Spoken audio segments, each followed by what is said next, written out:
गौराईस किचनमध्ये आज तुमचं मनापासून स्वागत आहे। आज मी तुमच्यासाठी नवीन रेसिपी घेऊन आलेली आहे। आज आपण करणार आहे काळ्या चण्याची उसळ। त्यासाठी लागणारं साहित्य इथं मी शिजवलेले चणे घेतलेले आहे, एक टमाटा घेतलेला आहे, एक कांदा घेतलेला आहे, बारीक चिरून कोथिंबीर घेतलेली आहे, चिरलेला लसूण आणि कढीपत्ता, मोहरी, जिरे, धना पावडर, हळद, तिखट, गरम मसाला। चला तर आपण आता कृतीकडे वळूया। आता मी कढई तापायला ठेवलेली आहे। आता मी त्यात 2 पड्या तेल टाकते।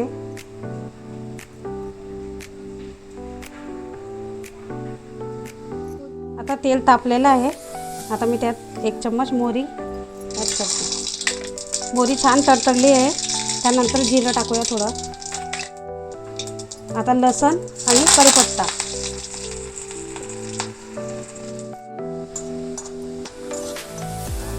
कांदा,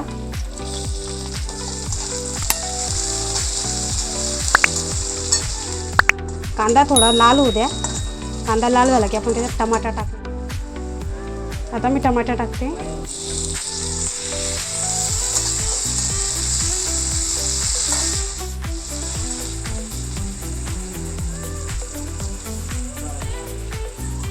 कांदा टमाटर आपला छान झालेला आहे।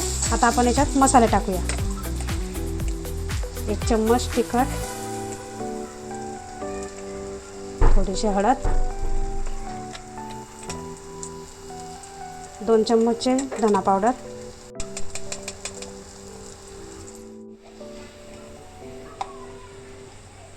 चवीनुसार मीठ।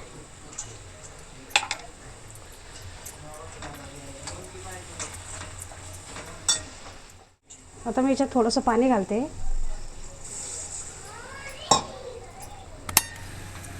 आता हे छान आपण टमाटे कांदा वगैरे सगळं गळू देऊया। आता मी याला 5 मिनिटं छान होऊ देते। याच्यावर झाकण ठेवून देते।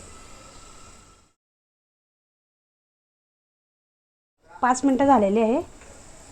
हे बघा तुम्ही, आपला मसाला किती छान झालेला आहे। त्याला छान तेल सुटलेलं आहे। आता आपण त्याच्यात हरभरे टाकूया।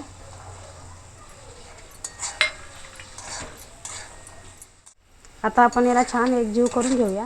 आता मी त्याच्यात थोडीशी कोथिंबीर घालते।